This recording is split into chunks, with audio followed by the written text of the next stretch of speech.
High বন্ধুরা, কেমন আছো? আজকে এই শুভ দিন দিয়ে শুরু করছি। ছোট্ট যে 3টে সেট দেখলে রাধাকৃষ্ণের, সেটা আমাকে একটা স্পেশাল পার্সন দিয়েছে।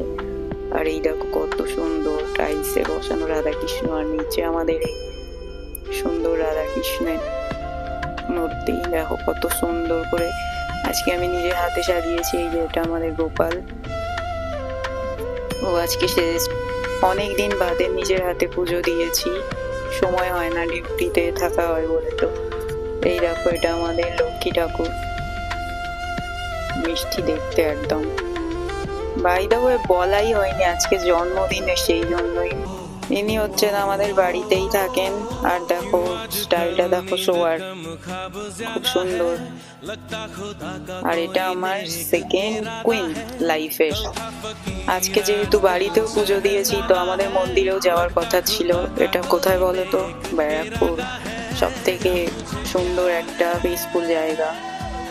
এখানে পুজো দিতে এসেছি, আগেও এসেছি, কিন্তু আজকে এই শুভ দিনে আমার মনে হলো যে ওখানেই পুজো দিতে যাই।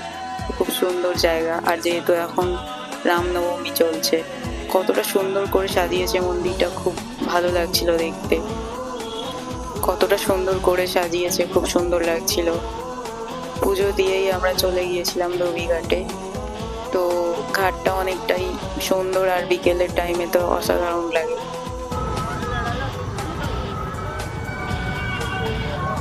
ব্যারাকপুর জায়গাটা এমনই সুন্দর লাগে, যেহেতু এটা আর্মি এলাকা, তো খুব সুন্দর লাগে জায়গাটা। আর এরকম মানে চারিদিকে গাছ ভর্তি, তো খুব সুন্দর।